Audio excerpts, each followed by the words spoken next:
Do I look like Rich Lux? Hey, what's up, you guys? And welcome back to my channel. That's Jeffree Star, not Rich Lux. Hello and welcome back to my channel. My name is Chris, and today we're comparing these two behemoths of fragrances, Lost Cherry and Bitter Peach.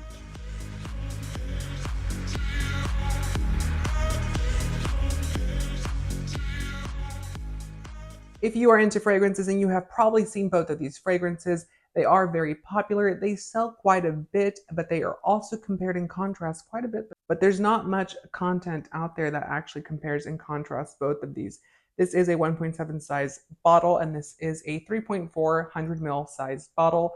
Both of these are a little bit more expensive. They're part of the more premium collection with Tom Ford, even though they're still part of the private blend, but I call it the private blend Luxe line. So before we get started, just so we can get the price comparison out of the way, the 1.7 size bottle is $395 US, and that is for 50 mils. So quite a bit of money for such a tiny bottle.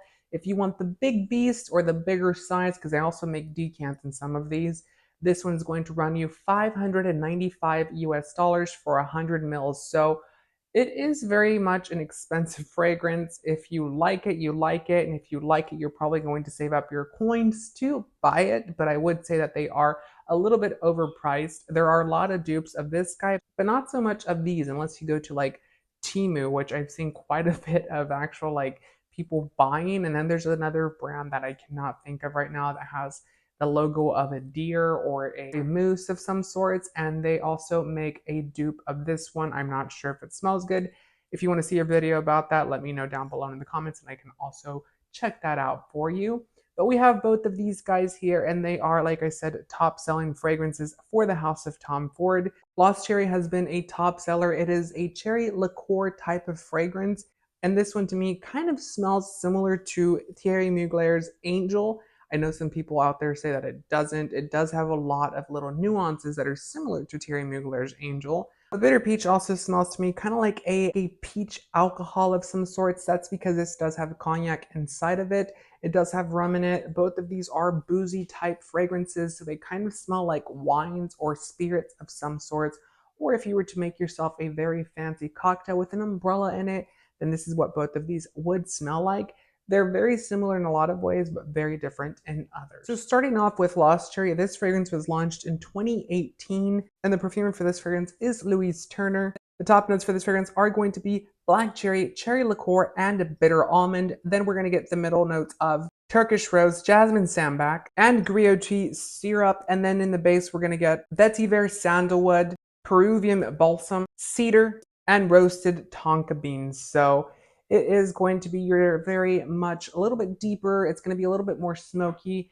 It's going to have that boozy quality, that liqueur type quality, but with the warmth of the cherry. And that's a very nice quality of this fragrance. I think that's what makes this fragrance so appealing, is that the cherry itself is not going to be your straight up synthetic shampoo like what they did with electric cherry, but it is going to be a cherry that is going to be very deep, sexy, sultry, kind of like wearing red lacquered lips. It is a fragrance that also plays with the boozy side, with the side of the tonka beans, which makes this fragrance even likable for a male audience. And that's what was very much in mind whenever they created this fragrance. And I certainly think that this one is a good one, but it's not so good that you would want to pay that price. I mean, the price is pretty hefty. And unfortunately, I have seen, or fortunately for the people, I have seen that there are dupes out there that smell very much similar to it. You do lose some of those deep elements that this fragrance is so much well known for, but you do get a very nice dupe, a very nice knockoff version of this that's going to be very much similar to it. Then we have Bitter Peach, which was launched in 2020, and the perfumers for this fragrance was actually from the IFF. If you don't know what the IFF is, it's International's Flavors and Fragrances. They are actually the ones that give all those fancy prizes. It's kind of like the Oscars or the Academy, but of fragrances. And the perfumers for this fragrance are from the IFF. They do work for them, I'm assuming. I'm not sure how that really works. But the perfumers for this are Jean-Marc Chalin and Laurent Legumac. I'm probably butchering both of those names. I do not know how to speak French. I think in my free time I sometimes think I can, but I cannot, unfortunately. But yes, this is a fragrance that is very much known for being disliked quite a bit, and it's also liked quite a bit. It's a fragrance that is very polarizing, so Unlike Lost Cherry, which is a fragrance that is very much liked by a lot of people, this one itself is not. I mean, it's one of those that you either love or you hate. I do tend to love it. It is a fragrance that reminds me of the fall season, of the winter, and of really funny memories that I should probably not have in my head. But I do love this fragrance nonetheless. The top notes for this fragrance are going to be wild peach, blood orange, and cardamom. Then in our middle notes, we're going to get heliotrope, rum absolute, cognac, Divana, and Jasmine Sambac Absolute. In the base, we're going to get New Caladian Sandalwood, Tonka Bean Absolute, Vanilla Benzoin, Cashmere, Indonesian Patchouli, Labdanum Absolute, and Styriax. So this fragrance obviously has some synthetic components into it. Obviously, peach is one of those notes that's going to be a synthetic note in here because unfortunately, peach cannot be, refracted and made into a perfume oil. Because if you've ever smelled a peach, it really doesn't have that much of a smell to it. But this one is a synthetic version of it, at least an interpretation of what a peach is supposed to smell like. And I would say that out of both of these, this one is going to have the longer longevity. It's going to wear better than Lost Cherry. So if you're looking at this one and you're like, oh, I like this one, but I also like this one, but I want something that's going to last for that price point that you're paying, I would certainly say that Bitter Peach is probably the better option over Lost Cherry because this one wears beautifully, but it does become a skin scent as well.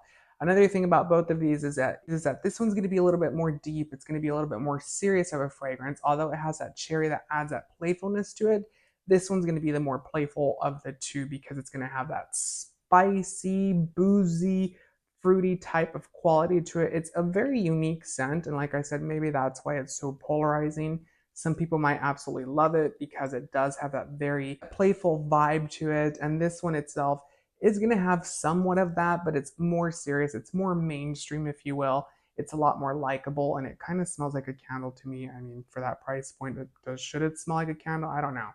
That's up to you. Both of these fragrances are very much known for having double entendre type of names. Obviously, Lost Cherry, you can, put that one together. And Bitter Peach, according to Tom Ford, is what a bitter peach smells like after a gym. So if you don't know what a peach or what the peach emoji means, then figure that one out yourself. So what do I think about both of these fragrances? I think that both of these fragrances are very much similar in the aspect that they are playful, fruity type of scent.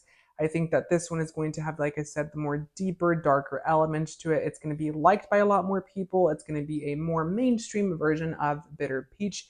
But Bitter Peach is probably a little bit more unique to me. I like it a little bit better, but it also smells very much similar, or it gives the air of Thierry Mugler James. I would certainly say that if I were to pick out which one I would buy or repurchase again, I would probably not purchase either one of them, but I would say that I would actually go probably for this guy here because Bitter Peach is a little bit more, like I said, playful. It's going to have a lot more sides to it, a lot more facets to it where you can wear it to a very nice event. You can also wear it very casually, and it's going to kind of fit into all of those.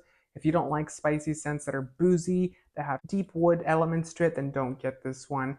But you're probably also not going to like that one if you don't like the boozy, fruity type of scent. If you want to smell like a candle, get this one. If you want to smell like a sweaty, slutty person, then get this one here. Well, that is today's review. Let me know down in the comments what you thought of it. Which one do you prefer? Which one do you like? Which one have you tried? Which one have you not tried? Let me know all of that down below. Also, make sure to give the video a thumbs up and consider subscribing for more fragrance-related content. And I hope to see you on the next video. Bye.